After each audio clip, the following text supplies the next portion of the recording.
کہتا ہے کہ بابے تے شاہ کوئی نہیں، بابے شاہ کوئی نہیں تے پہاڑاں دے اندر تیرے پیو نے رونق لائی ہے، بابے شاہ کوئی نہیں گھروں باہر کیوں نہیں نکلتا، بابے شاہ کوئی نہیں تے تخت بلقیس کون لے کے آیا؟ ایک کوئی آج ساری دنیا نو پڑھانے جی جتھے بہ جاؤ جی۔ سورہ انبیاء کا آخری رکوع، یا ایھا الناس ضرب مثل فاستمعوا له ان الذين تدعون من دون الله لن يخلقوا ذبابا ولو اجتمعوا له، یہ سارے پیر فقیر مل جائیں تو مکھی کا ایک پر بھی نہیں بنا سکتے۔ ایک کوئی آیت رٹی نے تو میں نے کہا ہم نے کب کہا پیر فقیر جو ہے وہ مکھی کا پر بناتے ہیں؟ ہمارے بابے جن کا عرس ہے ان کے پاس کوئی آ کر کہتا ہے جناب رب نال رابطہ کرو بارش ہو جائے، کہتے ہیں ہو جائے گی، اے مسئلہ حل نہیں ہو رہا، کہتے ہیں ٹھیک ہے جاؤ ہو جائے گا۔ ہم نے تو یہ کہا ہی نہیں کہ وہ پر بناتے ہیں، لیکن جس قرآن میں یہ لکھا ہے کہ وہ من دون اللہ، وہ غیر اللہ ہیں، میں کہتا ہوں اور بات ریکارڈ ہو رہی ہے اور قرآن کی روشنی میں آپ سے 3-4 باتیں کرنے لگا ہوں، میں کہتا ہوں جو مکھی کا پر نہ بنا سکے وہ تو غیر اللہ ہے، لیکن قال الذی عنده علم من الکتاب انا آتیک بہ قبل ان یرتد الیک طرفک۔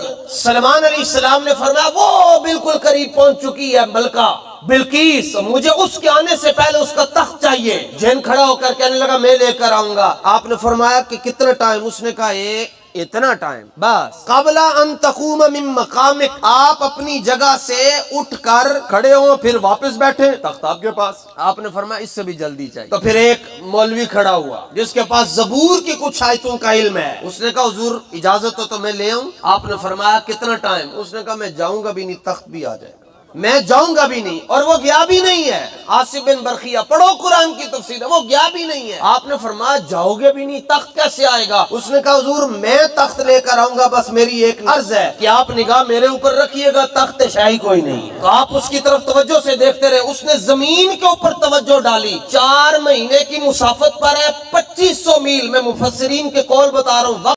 ڈر جائیں کہ مجھے کبھی اتنا فارغ ٹائم ملے کہ میں یہ تصوف کی کتابیں پہلے صفحے سے شروع کروں اور آخری صفحے تک یہ ثابت کروں کہ ایک صفحہ بھی ایسا نہیں ہے جس میں قرآن و سنت کے خلاف تعلیمات نہ لکھی ہوں۔ میرے نزدیک یہ کتابیں اس قابل ہیں کہ انہیں چوک میں رکھ کے آگ لگائی جائے، اور جس طرح یہ کہتے تھے نا کہ وہ نجدیوں کی قبر کے اوپر بھی کوئی اگر بکری اس گھاس کو کھائے اس کا گوشت کھانا حرام ہے، میں کہتا ہوں کہ ان کتابوں کی تپش میں پکا ہوا گوشت کھانا بھی حرام ہے، اتنی گستاخانہ ہے۔ اگر نبی علیہ السلام عذاب قبر کے اگینسٹ اللہ سے پناہ مانگتے ہیں جو کہ قطعاً جنتیوں کے امام ہیں، تو تواڈے بابے تے شاہی کوئی نہیں، ان کے اوپر تو کوئی گارنٹی نہیں ہے، کرے نا۔ قرآن میں حکم ہے ربنا اغفر لنا ولاخواننا الذین سبقونا بالایمان، اہل ایمان کی نشانی ہے کہ وہ اپنے سے پہلے جو مر چکے ان کے لیے دعائے مغفرت۔ تم یہ کہتے ہو کہ عبد القادر جیلانی نے کہا ہے کہ قیامت تک جتنے لوگ میرے سلسلے میں مرید ہوں گے میں اس وقت تک جنت میں نہیں جاؤں گا جب تک انہیں جنت میں نہ لے جاؤں۔ کیا یہ دعویٰ رسول اللہ نے کیا ہے؟ کیا یہ دعویٰ حضرت ابوبکر عمر عثمان و علی نے کیا ہے؟ کبھی نہیں۔ تو پھر ہم تو کہتے ہیں یہ تو بہت سافٹ نہ رہا ہے، تم نے تو بزرگوں کو نبی سے بڑھایا۔ کہتے ہیں کہ صوفیاء کرام کی جو بکس ہیں وہ تو ہو گئی تبدیل، اور ان میں جو گستاخانہ عبارات ہیں پھر ان پر اعتراض کیوں؟ جب کتابیں تبدیل ہو چکی ہے تو اعتراض کیوں؟ اعتراض اس لیے ہے کہ اگر کتابیں تبدیل ہو چکی ہیں تو یہ اناؤنسمنٹ کریں کہ ان کتابوں کو چوک میں رکھ کے آگ لگا دی جائے گی اور مستقبل میں کوئی بھی شخص ان کی کتابوں سے اکتساب نہیں کرے گا، یہ اناؤنسمنٹ کریں۔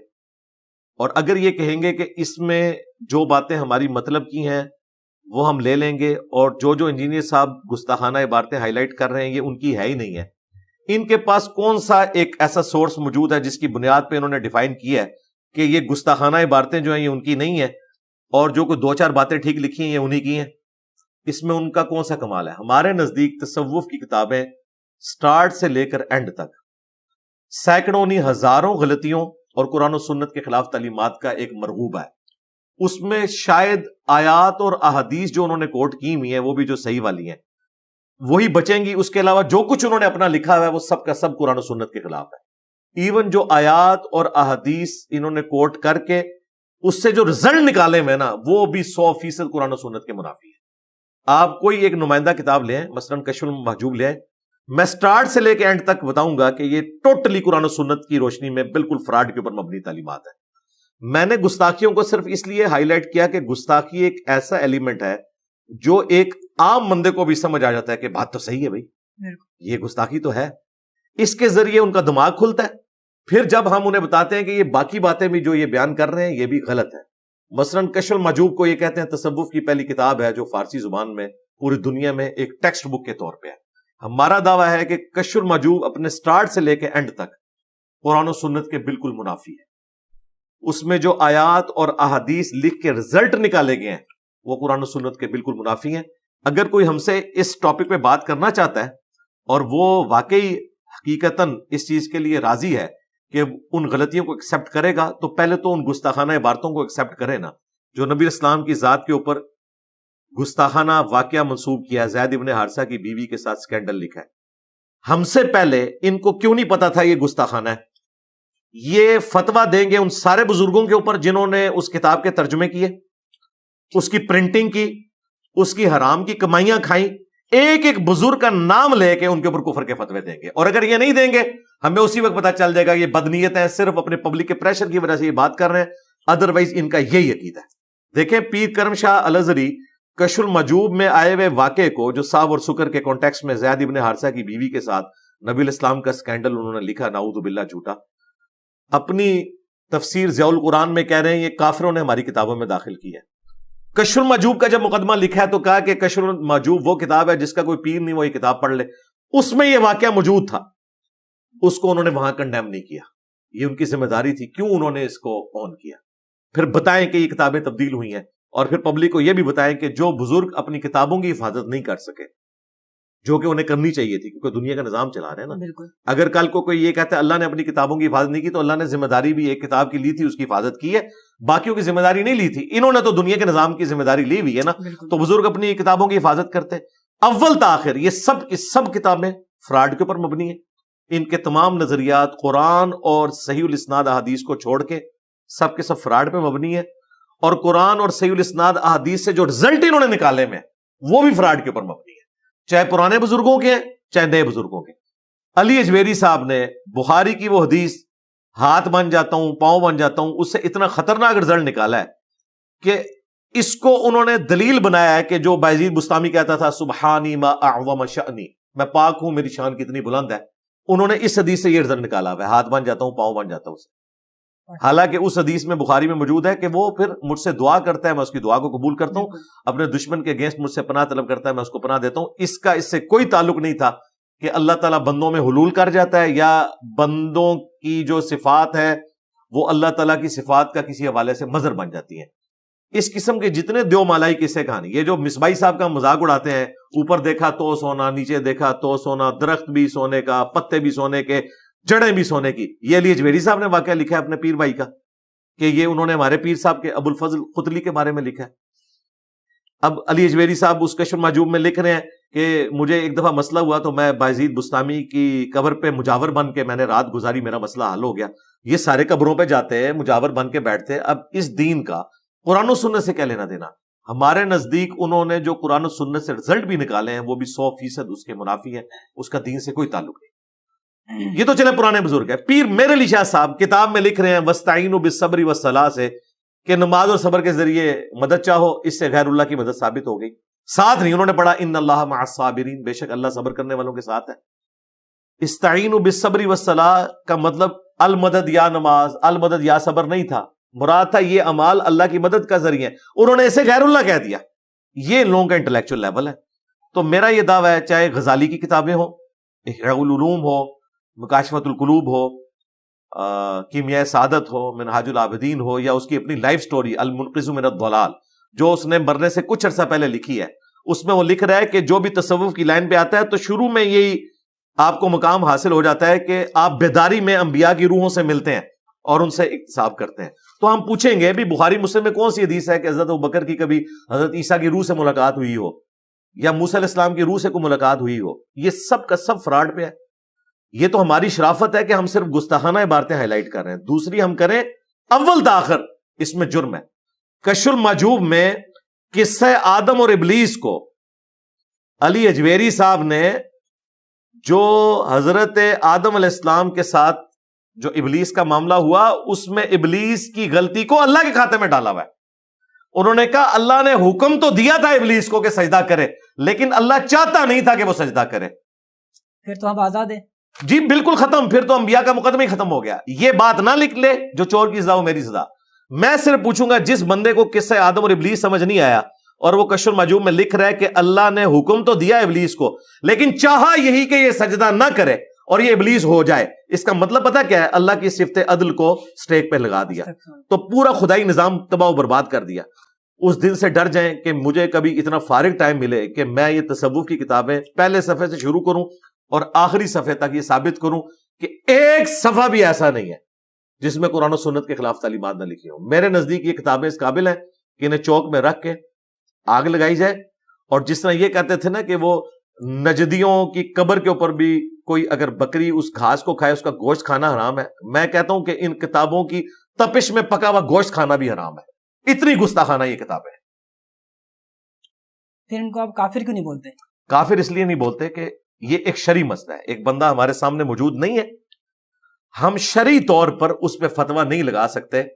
ہم بینیفٹ آف ڈاؤٹ اسے دیتے ہیں کہ عین ممکن ہے کہ یہ ساری کتاب ہی اس کی نہ ہو, اور عین ممکن ہے جہاں پہ وہ دفن ہے نا وہاں پہ کوئی گدھا گھوڑا یا کتا دفن ہو, لوگوں نے مزار بنا دیا, وہ بیچارہ بندہ ہی نہ ہو.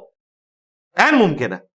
جب تک وہ بندہ سامنے نہیں آتا, بندہ سامنے آئے گا, اس کے سامنے شرعی حکم رکھیں گے اور اسے بتائیں گے کہ ہاں بھی توبہ کرنی ہے کہ نہیں. خود مفتی حنیف قریشی صاحب نے کہا ہے کہ اگر یہ لوگ ہمارے زمانے میں ہوتے, ہم ان کے سامنے ان کی باتیں رکھتے, اگر یہ توبہ نہ کرتے ہم فتویٰ دیتے. یہ تو خود مانتے ہیں.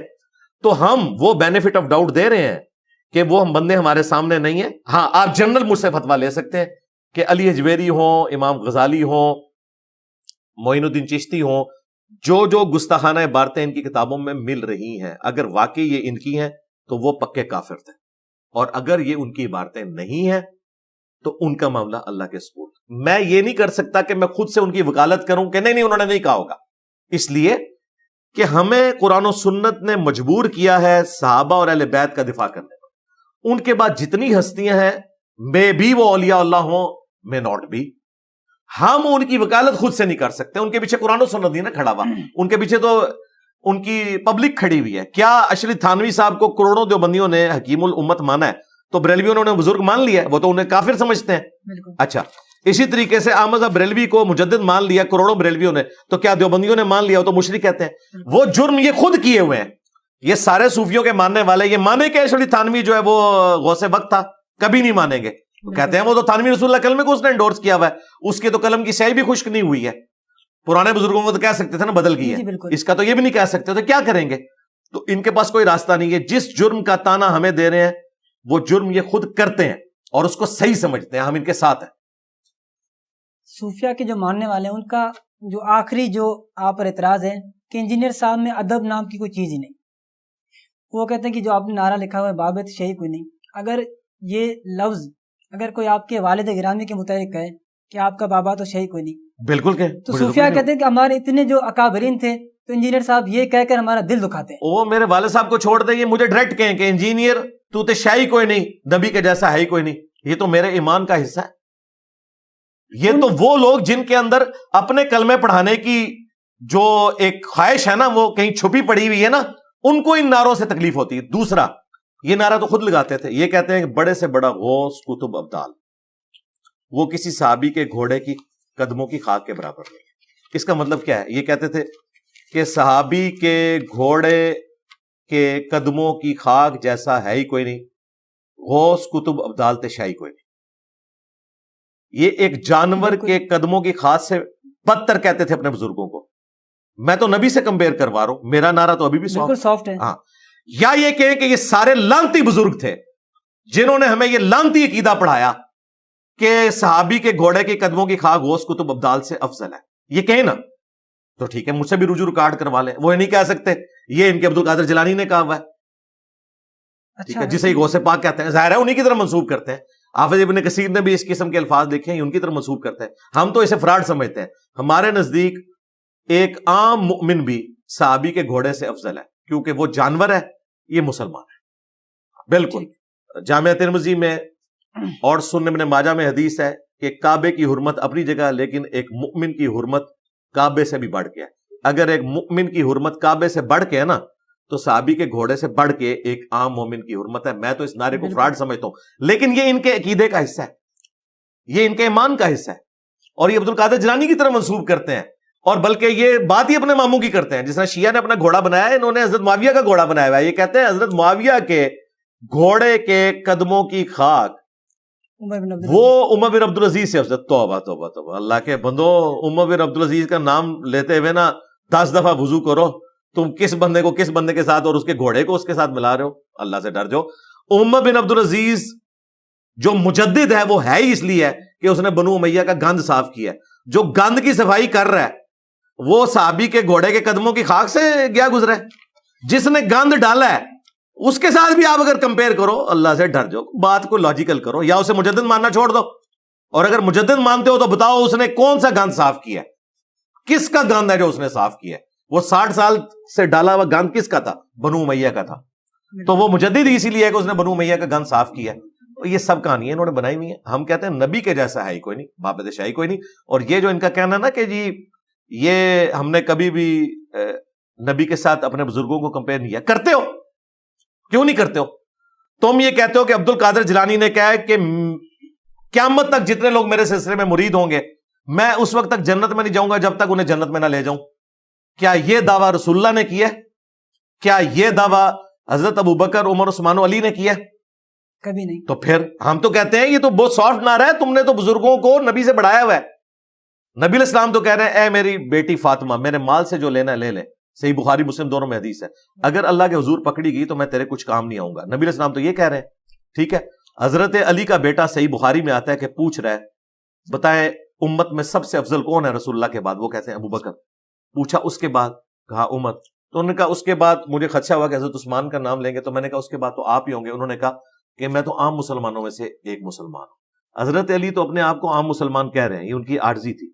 ان کے عبد القادر جیلانی کہتے ہیں کہ تمام اولیاء کی گردن پہ میرا پاؤں ہے, اور یہ قصیدہ غوثیہ میں لکھا ہوا ہے. قصیدہ غوثیہ کو شاہ عبدالحق محدث دہلوی کوٹ کر رہا ہے, سارے صوفیاء کوٹ کر رہے ہیں. یہ ذرا فیصلہ کریں کہ مولا علی تو یہ کہیں کہ میں عام مسلمانوں میں سے ایک مسلمان ہوں, اور مولا علی کے نام کے اوپر چندے بٹورنے والے, ان کے ساتھ اپنی نسبت کو جوڑ کے تصوف کا پورا فراڈ چلانے والے, اور اس میں بھی ایک ڈومیننٹ پرسنالٹی عبد القادر جیلانی ان کے نزدیک, وہ یہ جب دعویٰ کرے گا کہ میں تمام اولیاء کی گردن پہ میرا پاؤں ہے, تو اس کے بعد تو اس کی بزرگی فارغ ہو گئی ہے جو یہ بتا رہے ہیں. کیونکہ اللہ کے اولیاء جو ہے وہ عاجزی کرتے ہیں, تکبر نہیں ہوتا ان میں. اس سے بڑا کوئی تکبر کا جملہ ہے؟ یہ ذرا فیصلہ کریں عبد القادر جیلانی کو انہوں نے بچانا ہے کہ نہیں. یہ کہتے ہیں نہیں غوث پاک کا دھوبی تھا, اور اس نے کہا مجھے کچھ پتا نہیں, مجھے کچھ پتا نہیں, میں غوث پاک کا دھوبی ہوں. اللہ کے بندو بخاری میں تو لکھا ہوا ہے جو یہ کہتا ہے نا مجھے کچھ پتا نہیں, مجھے کچھ پتا نہیں, اسے فرشتے گرز مارتے ہیں. تو غوث پاک کا دھوبی تو مر گیا, سیدھی سی بات ہے. تو یہ سب کچھ فراڈ ہے جی. غوث پاک کا ایک بچہ شاگرد تھا, اس کی ماں ملنے ہی غوث پاک جو ہے وہ کھا رہے تھے مرغ, اور وہ بچہ دال کے ساتھ روٹی کھا رہا تھا, اور بعد میں انہوں نے مرغ کی ہڈیوں کے اوپر کم بیز نیلا پڑا تو وہ مرغ دوبارہ سے زندہ ہو گیا, اور انہوں نے اس عورت کو کہا کہ جب تیرا بیٹا اس لیول پہ پہنچے گا تو اس وقت پھر وہ مرغ کھا لے. یہ غوث پاک کیا رسول اللہ کے طریقے پہ تھے؟ نبی علیہ السلام تو اگر صحابہ نے ایک پتھر باندھا ہوا ہے وہ 2 پتھر باندھتے تھے. نبی علیہ السلام تو خود بھوکے رہ کے اپنے صحابہ کو کھلاتے تھے. عبد القادر جیلانی جو ہیں ان کے, وہ چھوٹے بچوں کے سامنے بیٹھ کے ککڑ پھاڑ رہے ہیں. اس کا مطلب ہے کہ تم جو یہ اتنی بڑی بڑی مہنگی گاڑیوں میں پھرتے ہو بالکل تم عبد القادر جیلانی کے طریقے پہ ہو. انہوں نے خود اپنے بزرگوں کو مشکوک کر دیا ہے. بھئی ہم تو یہی پوچھیں گے نا کہ یہ کیا ہے. یہ کہتے ہیں عبد القادر جیلانی کا ایک مرید تھا, اس نے قبلہ رخ ٹوٹی نہیں رکھی ہوئی تھی لوٹے کی, تو نگاہ مار کے انہوں نے جلا کے اسے راکھ کر دیا, وہیں پہ مارا گیا. بعد میں لوٹے کی طرف دیکھا, لوٹا سیدھا ہو گیا. بھئی نبی علیہ السلام کا خادم, بخاری مسلم میں انس بن مالک کہنے ہیں 10 سال میں نے حضور کو وضو کروایا, حضور نے مجھے کبھی نہیں ڈانٹا. مجھے کام کے لیے بھیجتے, میں بچوں میں کھیلتا تھا, کبھی نہیں حضور نے کہا تو نے یہ کیوں کیا کیوں نہیں کیا.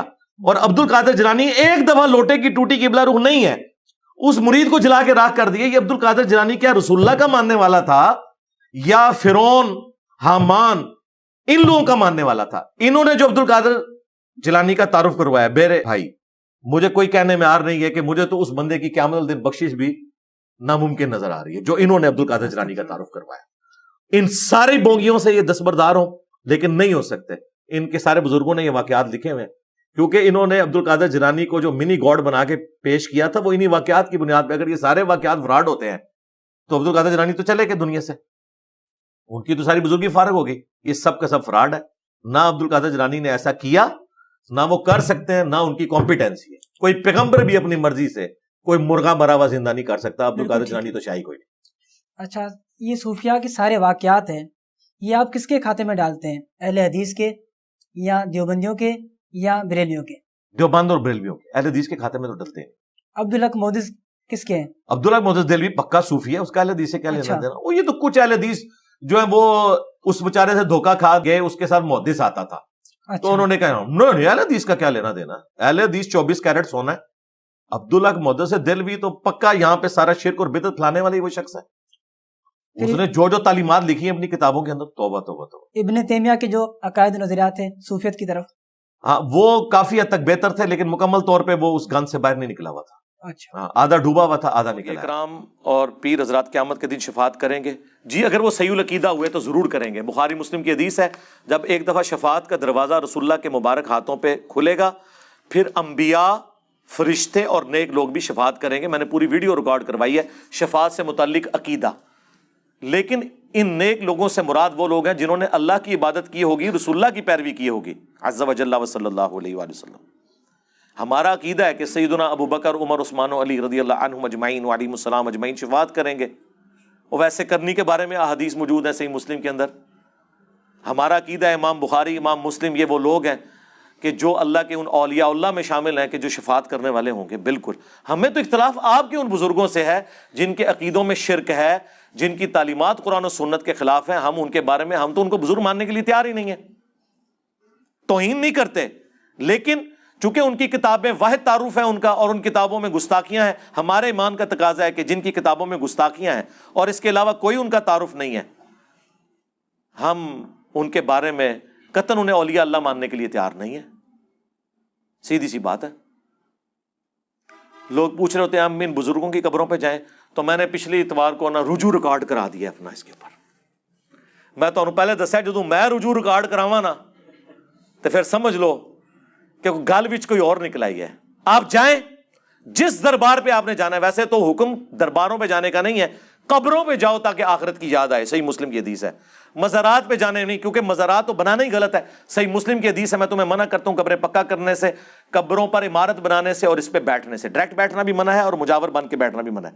پھر بھی اگر آپ کو شوق ہے ضرور جائیں، لیکن ایک ریکویسٹ ہے اس شرط کے ساتھ، وہاں بلند آواز سے آپ نے، آج تک تو آپ ان کو پکارتے تھے نا مدد کے لیے، اب آپ نے بلند آواز سے کہنا ہے اے اللہ جو یہاں بزرگان دین دفن ہے، اے اللہ ان کے سارے گناہ معاف فرما، اے اللہ ان کے چھوٹے گناہ، ان کے بڑے گناہ، ان کے وہ گناہ جو انہوں نے چھپ کے کیے عوام سے، جو لوگوں کے سامنے کیے، ہاں سارے معاف کر دے۔ اے اللہ ان کی قبر میں کیڑے نہ پڑیں، اے اللہ ان کی قبر کے اوپر اژدہا مسلط نہ ہو۔ ہاں تو یہ کیا غلط دعائیں ہیں؟ یہ وہ ساری باتیں جو رسول اللہ نے ہمیں فرمائی ہیں، اور جن کی قبروں کے ساتھ یہ نہیں ہونا وہ ستے وچ مدینے صحابہ کرام اور اہل بیت کے بارے میں ہے، باقی تو کسی کے بارے میں نہیں ہے۔ کون شخص یہ دعویٰ کر سکتا ہے؟ کیا ہم عذاب قبر کی کے اگینسٹ اللہ کی پناہ کیا صحابہ تابعین تبع تابعین نہیں مانگتے تھے؟ بخاری مسلم کی حدیث ہے، نبی علیہ السلام نے حکم دیا 4 چیزوں کے شر سے تشہد میں اللہ کی پناہ مانگو، اور مسلم کے الفاظ ہیں، طاؤس تابعی کہا کرتے تھے میرے نزدیک جو یہ دعا نہیں مانگتا اسے نماز دوبارہ پڑھنی چاہیے۔ اندازہ کریں اتنا سخت رویہ تھا طاؤس تابعی ابن عباس کے شاگرد کا، اور امام مسلم نے صحیح مسلم میں نقل کیا ہے، وہ کہتے تھے جب نبی نے حکم فرمایا تو نماز دوبارہ پڑھے جو یہ دعا نہیں مانگتا تشہد میں، اللہم انی اعوذ بک من عذاب جہنم ومن عذاب القبر ومن فتنة المحیا والممات ومن شر فتنة المسیح الدجال۔ 4 چیزوں کے شر سے اللہ کی پناہ مانگنا، اس میں عذاب قبر سے پناہ نہیں ہے۔ اور یار اگر نبی علیہ السلام عذاب قبر کے اگینسٹ اللہ سے پناہ مانگتے ہیں جو کہ قطعاً جنتیوں کے امام ہیں، تو تواڈے بابے تے شے ہی کوئی نہیں، ان کے اوپر تو کوئی گارنٹی نہیں ہے، کرے نا۔ قرآن میں حکم ہے ربنا اغفر لنا ولاخواننا الذین سبقونا بالایمان، اہل ایمان کی نشانی ہے کہ وہ اپنے سے پہلے جو مر چکے ان کے لیے دعائیں مغفرت کرتے ہیں۔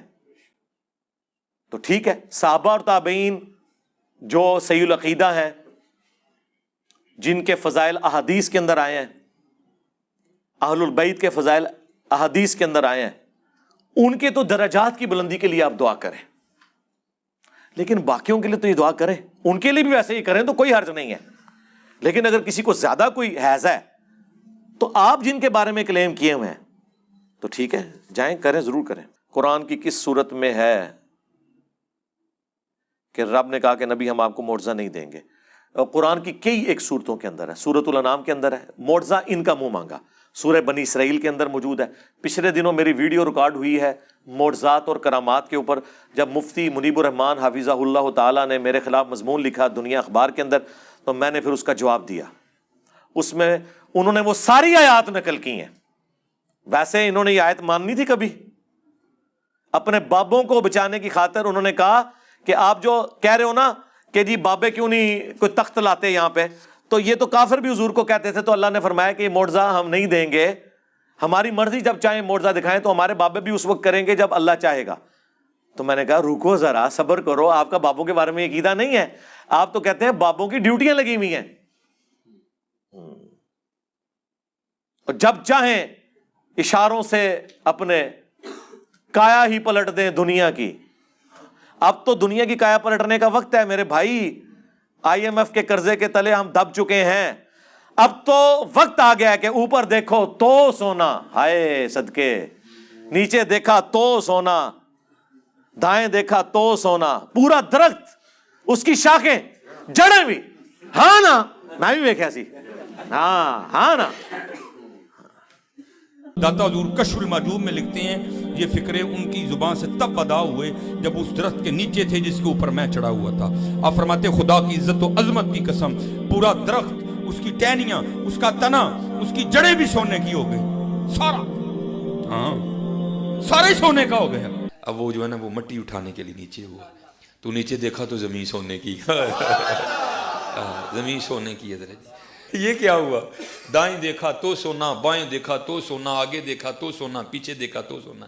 اب بابا جی نے کام کیا تھا، کیوں نہیں مٹی دیا ٹیما پھڑان دیا، اور کہتا ہے حضور کہاں سے پکڑاؤں، مٹی ہے ہی نہیں، جہاں تک نظر جاتی سونا ہی سونا ہے. بابا جی ایک سوال ہے بابا جی، اگر آپ ہوا میں سونا نکال سکتے ہیں بابا جی تو دیش کی غریبی کیوں نہیں مٹا دیتے بابا؟ جواب بابا جی، جب آپ خود سونا نکال سکتے ہو تو ہم لوگوں سے چندہ کیوں لیتے ہو بابا جی؟ جواب ہری اوم ہری اوم ہری اوم. یہ رانگ نمبر ہے، یہ رانگ نمبر ہے. تو یہ موقع آ گیا کہ یہ کریں.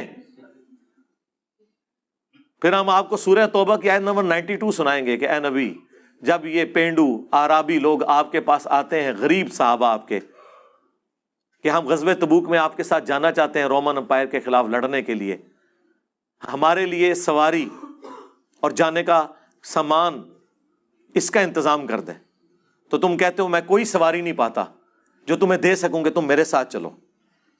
تم دیکھتے ہو کہ یہ اس حال میں تم سے واپس پلٹتے ہیں کہ ان کی آنکھیں آنسوؤں سے تر ہوتی ہیں اس غم کے سبب کہ یہ اپنے نبی کے ساتھ نہیں جا سکیں گے. اس سے بڑا کون سا موقع تھا کہ نبی علیہ السلام اوپر دیکھتے تو سونا، نیچے دیکھتے تو سونا، اور یہ پاسبل تھا اگر اللہ چاہتا. اسی لیے تو ہم کہتے ہیں کہ نبی کے جیسا ہے ہی کوئی نہیں، بابے تھے شے ہی کوئی نہیں.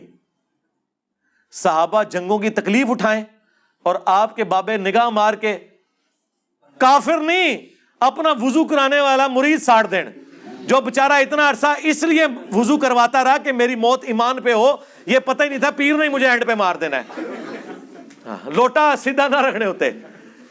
اور ہمارا پیر وہ ہے، بخاری مسلم کے الفاظ ہیں، انس ابن مالک کہتے ہیں 10 سال میں نے رسول اللہ کو وضو کروایا، میں آپ کے ساتھ سفر و حضر میں رہا، میں 10 سال کا بچہ تھا، میری ماں ام سلیم نے وقف کر دیا حضور کی خدمت کے لیے، حضور کے ساتھ 10 سال رہا. لیکن ان 10 سالوں میں کبھی حضور نے مجھے یہ نہیں کہا کہ تو نے یہ کیوں کیا، یہ کیوں نہیں کیا. میں بچہ تھا، حضور کسی کام سے بھیجتے تھے صلی اللہ علیہ وآلہ وسلم، تو میں جاتا اور بعض اوقات بھول جاتا اور بچوں کے ساتھ کھیلنا شروع کر دیتا. تو نبی علیہ السلام میرے پیچھے آگے کھڑے ہوتے، کانوں کو پکڑ کے زیادہ سے کھینچتے نہیں، پیار سے، 19 انس کو نا 19، ہم اردو میں 19 کہہ دیتے ہیں، بس نہ کان کھینچے نہ کبھی ڈانٹا. ٹھیک ہے. اور آپ کہتے ہیں آپ کے بزرگان دین تو ولی جی اس ٹائم تک نہیں بنتا جدو تک کہ نبی دی سنت تے نہ عمل کرے. اے کیڑی سنت ہے کہ نگاہ مار کے مرید ساڑ دیو، پھر نگاہ مار کے لوٹا بھی سیدھا کر دیا. چاچو جی پہلے تسی لوٹا سیدھا کر دیں دے تے اے بندہ تواڈے متھے نہ لگدا. میں تو کہتا ہوں کہ 302 لگتی ہے جو بندہ مارا، نہ حق مارا ہے، قتل نہ حق ہے، اور یہ فساد فی الارض ہے کہ ایک بندہ پوری زندگی آپ کی خدمت کرتا رہا, آپ نے اسے قتل کر دیا. فساد فی الارض کی سزا یہ ہے کہ مخالف سمت کے ہاتھ پاؤں کاٹے جائیں اور سولی دیا جائے. بھئی ہم شریف فتویٰ کریں گے نا. تم نے عزتیں اویل کی ہیں دین اسلام کے نام پر, اپنی عبادتیں کروائی ہیں, تو ہم اسلام کے فتوی تم پہ لگائیں گے جب تم اسلام کو توڑو گے. جاؤ ہندو مر جاؤ, عیسائی مر جاؤ, سکھ مر جاؤ, تم پہ کوئی فتویٰ نہیں لگائیں گے. جب تم دین اسلام کا نام لے کے بزرگی ویل کرو گے نا, پھر ہم تمہیں ڈاکہ مارنے کی اجازت نہیں دیں گے کہ تم دین کو بگاڑو, چاہے تمہیں لوگ جو مرضی سمجھتے ہو. آپ سمجھے نا, انہوں نے عزت کس پہ ویل کی تھی؟ اللہ دے ولی. اللہ دا ولی ہونا ہے اپنی عبادت کرائے, بندے مارے, متکبرانہ جملے بولے. ہم کبھی کہہ دینا کہ میں نے یہ بیان کیا تھا, کہتے ہیں میں کہتے ہیں تو اڈا کہے کہ تمام اولیاء دی گردن تے میرا پاؤں ہے, اور جس کی گردن پہ میرا پاؤں نہیں اس کی گردن کے اوپر خنزیر کا پاؤں ہے, تو اڈا میں کرے تے او بزرگ اولیاء دا سردار کون ہو؟ فرعون ہے. کیا حضرت ابوبکر نے کہا کہ تمام صحابہ کی گردن پہ میرا پاؤں ہے؟ کبھی مولا علی نے یہ کہا؟ نہیں. آپ کے میں کرنے والے, جتنا بڑا کو میں کرتا ہے اتنا بڑا بزرگ اسے کہتے ہیں. تو ایک کرائٹیریا رکھے نا, اس میں کسی کو برا نہیں ماننا چاہیے. اگر آپ کے بابوں نے اس طرح کی کہانیاں لکھی اور آپ کے علماء نے بیان کی تو اس پہ پریشان ہونے والی کون سی بات ہے؟ اگر آپ کے عالم دین یہ واقعہ بیان کر رہے ہیں کہ ایک پیر نے ایک مریدنی کو گود میں کیچ کیا ہے, ہاں جی, بخارے سے چل کر مینارے پہ پہنچ کے.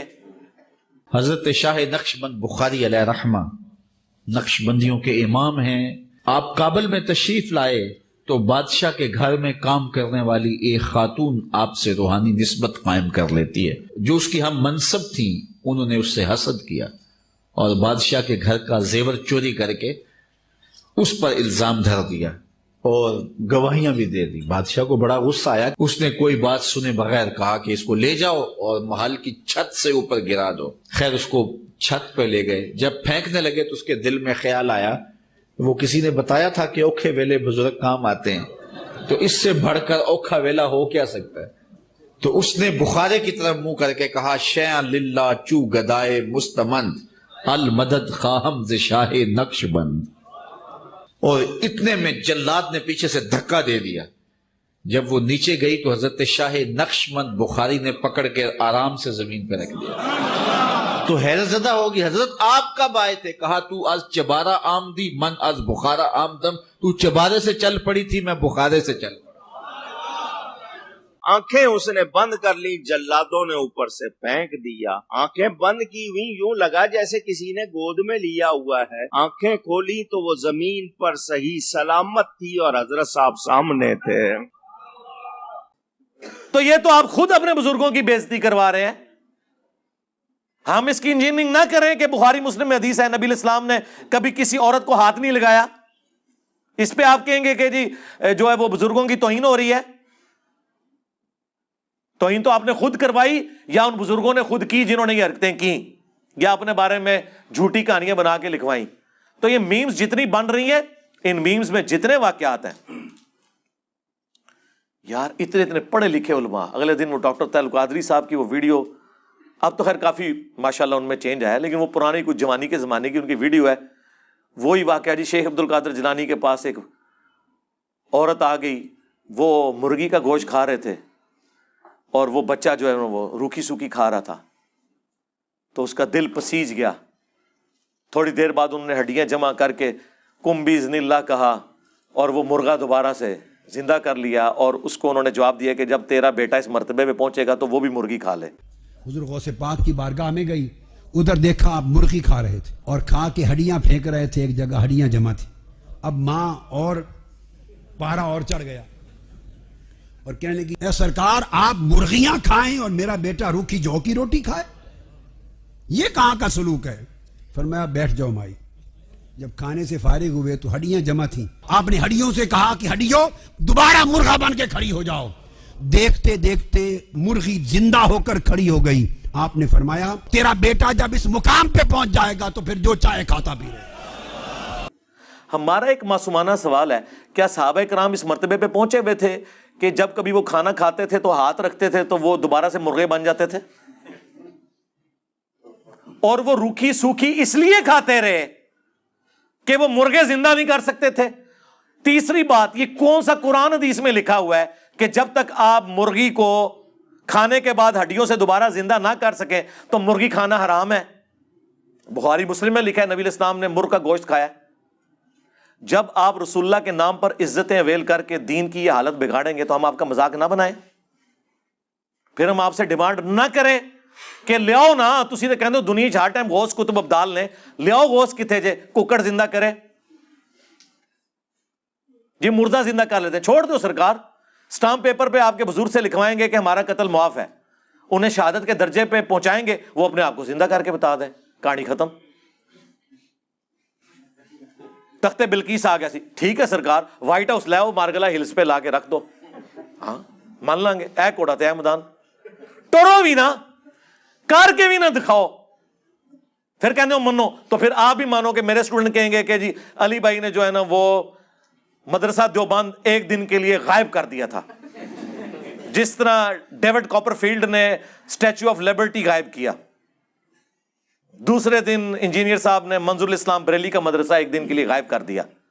تو لوگ مجھ سے یہ بریلوی دیوبندی کہیں گے نا کہ دکھاؤ ویڈیو کدھر ہے، ہمارے سامنے کرو، کہیں گے نا، پھر آپ کہیں گے جی آپ بزرگوں کو نہیں مانتے، آپ کرامات نہیں مانتے، آپ بھی تو یہی کہیں گے نا، تو ہمارا یہ کہنا کوئی توہین ہے کہ کر کے دکھاؤ، مان لیں گے، کرو بھی نہ اور منوانے کی کوشش کرو، پھر تو ہم کہیں گے یار یہ زیادتی تو نہ کرو۔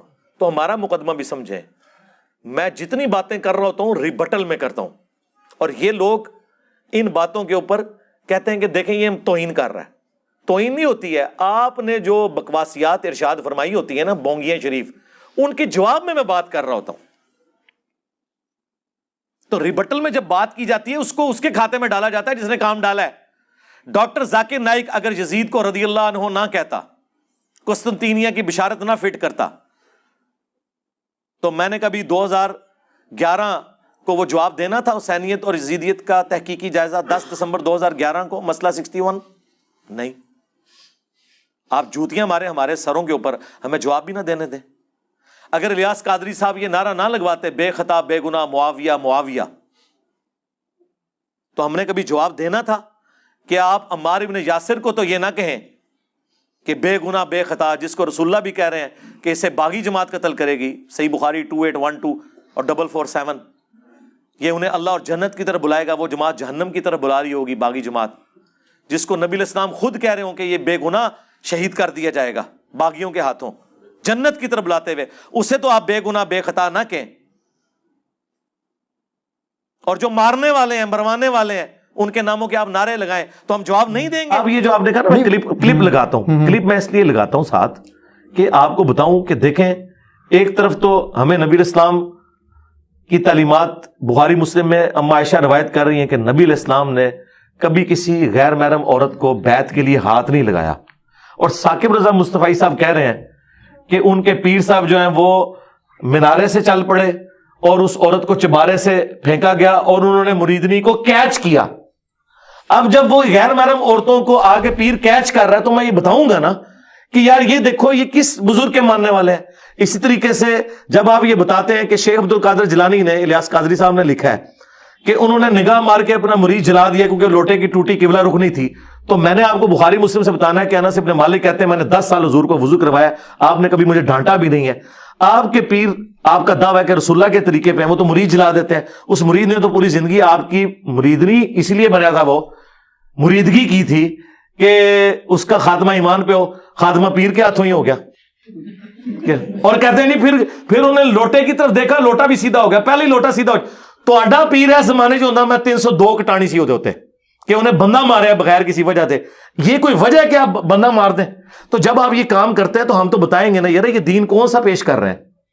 اور پھر وہ آپ کے وہ جو پیر مصباحی صاحب، پیر مفتی جمال الدین بغدادی، ان کو تو چھوڑ دیں، ان کو تو عالم بھی نہیں یہ لوگ مانتے ہیں۔ مصباحی صاحب وہ کہتے ہیں میں اپنے رب سے توفیق مانگ رہا ہوں کہ انشاءاللہ میں نے اس کا رد ضرور کرنا ہے۔ میں ان کو 3 سال سے کہہ رہا ہوں کہ چلیں یار آپ ذرا درویش آدمی ہیں، آپ کی مجھے گفتگو کا انداز بڑا پسند ہے، اگرچہ آپ نے مجھے گالیاں بھی دی ہیں، تو چلیں آپ آ جائیں. توفیق جیل میں انہوں نے کل بھی آنا ہے جلسے میں, 3-4 بار جلسے میں آ چکے ہیں, میرا ذکر تک نہیں کرتے ہیں. میں تو کہتا ہوں ذکر کریں اور میری باتوں کا جواب دیں. انہوں نے کہا کہ تو بھی بتا کیمرے کے سامنے بازید کیا ہے. میں بھی بتاؤں گا. تو میں نے تو بتا دیا ہے کہ بازید کہتا تھا کہ میرا جھنڈا رسول اللہ سے بڑا ہوگا. اب یہ بتائیں کہ بازید کی کون سی خوبی انہیں نظر آئی ہے, اور یہ انہوں نے خود چھاپی ہوئی ہے ان کے بزرگوں نے. تو ہم ان کی کتابوں سے انہیں جو ہے وہ بتا رہے ہیں ان کی پکچر. پیر اجمل قادری صاحب نے ویڈیو میں کہا کہ ابو الحسن خرقانی کا کرتا جو ہے محمود غزنوی نے پیش کیا, سومنات میں فتح ہوگی. میں نے بتایا کہ رسول اللہ کا کرتا صحابہ کے پاس تھا. جنگ قادسیہ میں 8,500 صحابہ شہید ہوئے ہیں, اس کی وجہ وہ نبی کا کرتا لے جاتے, اور وہ کرتا شفا بھی دیتا ہے. مسلم شریف میں حدیث ہے کہ ام اسما بنت ابی بکر نے وہ کرتا نکالا اور کہا کہ ہم اس کا دھون مریضوں کو شفا کے لیے پلاتے ہیں. تو نبی کا کرتا دیکھ کے, اور نبی نے جب خود پہنا ہوا تھا صلی اللہ علیہ وسلم, ابو جہل نے تو کلمہ نہیں پڑھا, ابو الحسن خرقانی کا کرتا اتنا بڑا ہو گیا جی وہ قیامت تک ہند کی سرزمین میں کوئی کافر ہی نہیں رہے گا. کہانیاں جھوٹ. تو یہ ہم اس کو ایکسپوز کریں. اور مفتی جمال الدین بغدادی کی ایک ویڈیو آن لائن پڑی ہوئی ہے جس کے اندر انہوں نے کلیئر کہا کہ میں نے داتا گنج بخش شری جویری کو کھلی آنکھوں سے دیکھا, اور انہوں نے کہا کہ میں نے آپ صلی اللہ علیہ وسلم کی بھی زیارت کی. انہوں نے چیلنج کیا ہوا ہے کہ مینار پاکستان آ جاؤ اپنے بندے لے کے, میں آپ کو کھلی آنکھوں سے آپ صلی اللہ علیہ وسلم کی زیارت کرواؤں گا. تو پھر چیلنج قبول کرتے ہیں, چلیں مینار پاکستان. مجھے تو چیلنج قبول کرنے کی ضرورت نہیں ہے. جن کو نبی الاسلام کی زیارت کی تڑپ ہے, یقیناً مجھ سے زیادہ بریلویوں کے نا, تو بریلوی جا کے دیدار کر رہے ہیں, پھر مجھے بتائیں, میں بھی آ جاؤں گا. لاہور میں میرا خیال ہے کروڑوں بندہ تو لاہور میں جمع ہو جائے گا نا, تو آپ بھی ادھر سے ہی ہیں نا. بالکل. تو آپ اس سے بڑی اپرچونٹی کیا ہے, وہ سیر گیا میرے لیے ہے صرف. آپ کو نبی الاسلام سے کوئی محبت نہیں ہے, آپ جا کے زیارت کریں جو کہتے ہیں. لیکن آپ رد تو میں تو کہتا ہوں کہ یہ بندہ مجھے نماز تجوید کے ساتھ سنا دے. مفتی جمال الدین بغدادی جی, تجوید کے ساتھ, جو تجوید ہے اس کے ساتھ یہ مجھے نماز سنا دے نا, تو میں اسے عالم دین ماننے کے لیے تیار ہو جاؤں گا. میرے تو خیال میں اس کے تو اپنے علماء کہتے ہیں کہ ان کے پاس عالم دین کی ڈگری کوئی نہیں ہے. تو وہ تو کہتے ہیں ہے. ان کا حال یہ ہے کہ انہوں نے میرے خلاف ویڈیو ریکارڈ کرائی ہے, اور انہوں نے کہا کہ جی ہوں مرزا جیل میں بولے گا, اور کتے دے دماغی بھونکنے تو زبان کچھ ہی نہیں ہے. اور اس کے آگے وہ کہتے ہیں کہ تم انہوں جواب دے کہ بخاری چ حدیث کیوں لکھی ہے کہ نبی الاسلام نے امامت کی, تو وہ جھوٹ نکلا ہے, وہ بخاری میں ہے ہی نہیں حدیث, وہ مسلم شریف میں ہے. اتنا بڑا ان سے غلطی ہوگی. حدیث تو ہے نا. نہیں, حدیث ہے تو ہم مانتے ہیں نا. جی تو بتائیں. نہیں, اس میں جب وہ ساری امامت کرتے ہیں میرے بھائی, ہاں تو نبی الاسلام نے امامت کروائی نا, یہ تو نبی الاسلام کا موڈز ہے. جو نہیں مانتا وہ گمراہ ہے, ہم تو مانتے ہیں. بالکل. تو پھر وہاں پہ جو سارے نبی آگے تھے 1,00,000, ہاں تو بالکل ٹھیک ہے. تو وہاں پہ بیت المقدس, لیکن وہاں آئے ہیں نا, اب آپ کے داتا دربار کٹھے ہو گئے ہیں, تو ہم کہیں گے کہ داتا دربار سے پہلے وہ حضرت ابوبکر صدیق کے گھر کیوں نہیں کٹھے ہوئے, حضرت عمر کے گھر کیوں نہیں کٹھے ہوئے, تھوڑے بابے بہت بڑے نے. یہ بات ہے نا, سیدہ فاطمہ سلام اللہ علیہا سے بڑھ کر کون ہے. مجھے کوئی ضعیف حدیث بتا دے. آپ نے کہا نا کہ یہ بغدادی صاحب کوئی ضعیف جھوٹی حدیث ہی دکھا دیں کہ حضرت عائشہ یا حضرت فاطمہ نے کبھی قبر رسول پہ حضور کو جا کے دیکھا ہو لائیو. وہ تو روتے روتے دنیا سے چلے گئے کہ اپنے باپ کا چہرہ نہیں دیکھ سکوں گی. یہ لوگ کہاں سے کہتے ہیں ہم لائیو دیکھتے ہیں؟ ان سے بڑھ کے کوئی حقدار ہے؟ کبھی مولا علی نے دعویٰ کیا ہو کہ میں نے نبی اسلام کو لائیو دیکھا ہے؟ خواب میں دیدار ممکن ہے, لائیو نہیں ہے. نہیں لائیو نہیں, لائیو تو زندگی مبارک میں تھا. وہ تو بتاتے ہیں, وہ وظیفہ بھی بتاتے ہیں, یہ وظیفہ کریں آپ کو دیدار ہو. تو آپ کر لینا میرے بھائی.